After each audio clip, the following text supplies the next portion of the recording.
जय जय शङ्कर हर हर शङ्कर जय जय शङ्कर हर हर शङ्कर जय जय शङ्कर हर हर शङ्कर जय जय शङ्कर மங்களாரம்பம் தெய்வத்தின் குரல் 6ஆம் பாகம். 16 பெற்று பெருவாழ்வு. தவறான தனித்தமிழ் நாகரீக பிரிவினை தொடர்கிறது.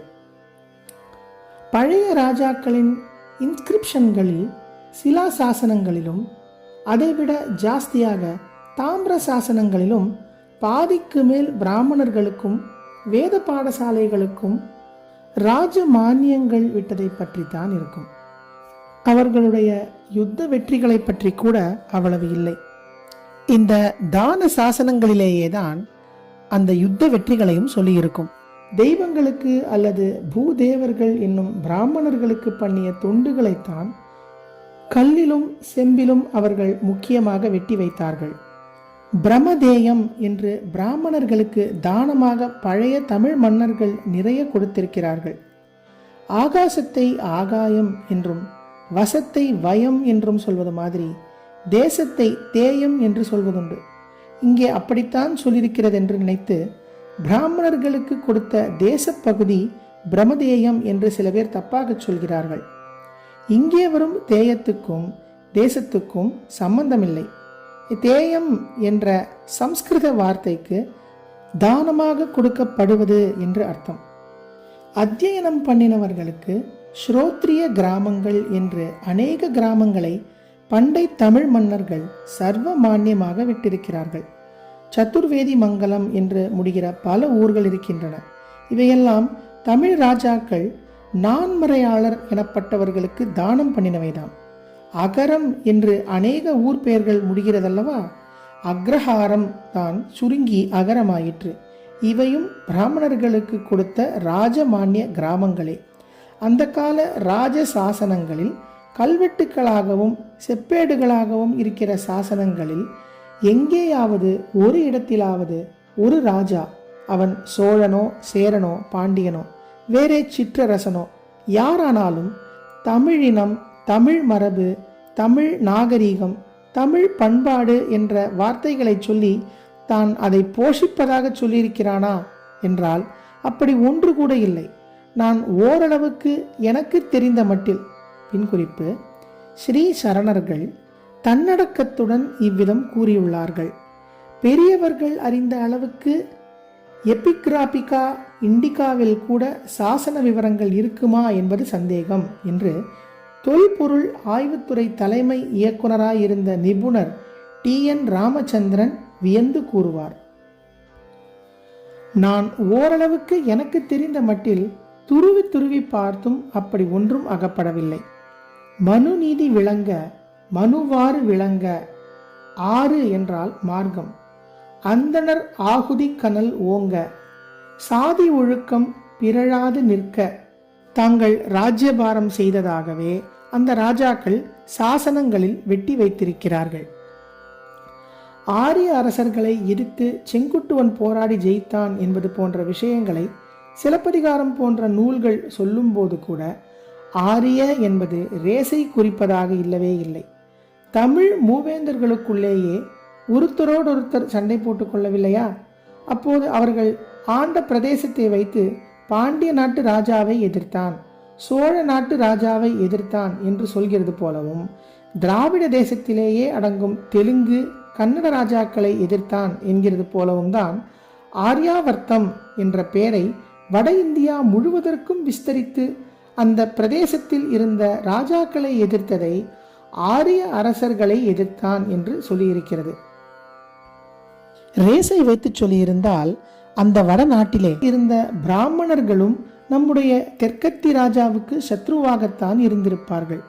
இப்போது தனித்தமிழ் நாகரிகத்தை சொல்கிறவர்களின் அபிப்பிராயப்படி ஆரிய ராஜாக்களை விடவும் அந்த பிராமணர்கள்தான் தமிழ் அரசர்களுக்கு பரமசத்ருவாக இருந்திருக்க வேண்டும்.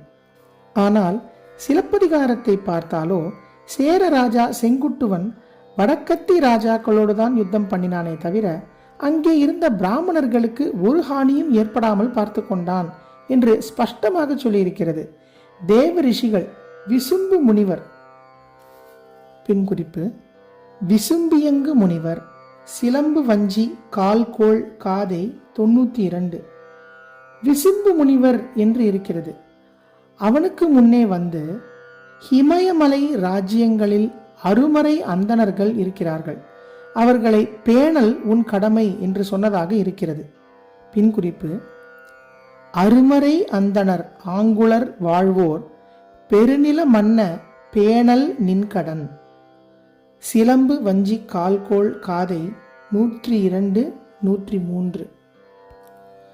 அந்த பிராமணர்களுக்கு சேர ராஜா செங்குட்டுவன் ஹானி பண்ணவில்லை என்பது மாத்திரமில்லை, தன் சைன்யத்திடம் அவன் வடதிசையில் வேள்வி தீ அவியாமல் மறைகாத்து வருகிறவர்கள், அருள் குணத்தினால் தன் என்று இருக்கும் பெருவாழ்க்கை வாழ்பவர்கள், அவர்களை போற்றி ரட்சிக்க வேண்டும் என்று ஆக்ஞையிட்டதாகவும் இருக்கிறது. பின்குறிப்பு, வடதிசை மருங்கின் மறைகா தோம்புனர் தடவு தீ அவியா தன் பெரு வாழ்க்கை காற்றூதாளரை போற்றி காமின். சிலம்பு வஞ்சி கால்கோள் காதை 248, 249, 250. வடக்கத்தி ராஜாக்களை ஜெயித்து ஹிமயமலையிலிருந்து கண்ணகி சிலை பண்ணுவதற்காக கல் எடுத்து அதை தோற்றுப்போன ராஜாக்களுடைய தலையில் ஏற்றி சேர நாட்டுக்கு திரும்பி வந்தவுடன் செங்குட்டுவன் யாகமே பண்ணியதாகவும் வருகிறது. யாகம் செய்ய வேண்டும் என்று அவனுக்கு தமிழ்நாட்டு பிராமணன் ஒருத்தன் மாடல மறையோன் என்பவன் எடுத்து சொன்னதை அவன் மனசார கேட்டுக்கொண்டான் என்பதை அந்த பிராமணன் ராஜாவின் காது என்கிற வயலில் உத்தமமான அர்த்தம் உள்ள வான்பொருள் என்று இருக்கிறது. தன் யோசனையாகிய விதைகளை தன்னுடைய வேதமயமான நாக்கு என்ற ஏரினால் உழுது விதைத்தான். அதிலிருந்து விளைகிற ஸ்வர்க்கவாசம் அல்லது மோக்ஷம் என்ற பெரும் பதத்தை அறுவடை செய்து அனுபவிக்கணும் என்ற வேட்கை ராஜாவுக்கு ஏற்பட்டு உடனே அவன் நான்மறை மரபாகிற வேத சம்பிரதாயத்தின் சூக்ஷ்மங்கள் தெரிந்த யஜ்ஞ பிராமணர்களை கொண்டு சாந்தி பிரதமான யாகம் ஆரம்பித்தான் என்று சிலப்பதிகாரத்தில் விவரமாக சொல்லியிருக்கிறது. குறிப்பு, மறையோன் மறைநா உழுது வான்பொருள் இறையோன் செவி செருவாக வித்தலின் வித்திய பெரும்பதம் விளைந்து பதமிகுத்து துய்தல் வேட்கையிர் சூழ்க நல் வேந்தன் நான்மறை மரபின் நயம் தெரி நாவின் கேள்வி முடிந்த வேள்வி மாக்களை மாடல மறையோன் சொல்லிய முறைமையின் வேள்வி சாந்தியின் விழா கொள ஏவி. சிலம்பு நடுநற்காதை 187 முதல் 194. இதிலே ஆச்சரியம் என்னவென்றால், சிலப்பதிகாரம் எழுதினவர் வேத வேள்வியை நிந்தனை செய்து உழல்கிறவர்கள் என்று ஞானசம்பந்தர் கண்டனம் பண்ணும் ஜெயினர்களின் மதத்தைச் சேர்ந்த பிக்ஷு. தவறான தனித்தமிழ் நாகரீக பிரிவினை. நாளை தொடரும். ஜெய ஜெயசங்கர, ஹரஹர சங்கர, மகாபிரிவா சரணம். जय जय शंकर हर हर शंकर जय जय शंकर हर हर शंकर जय जय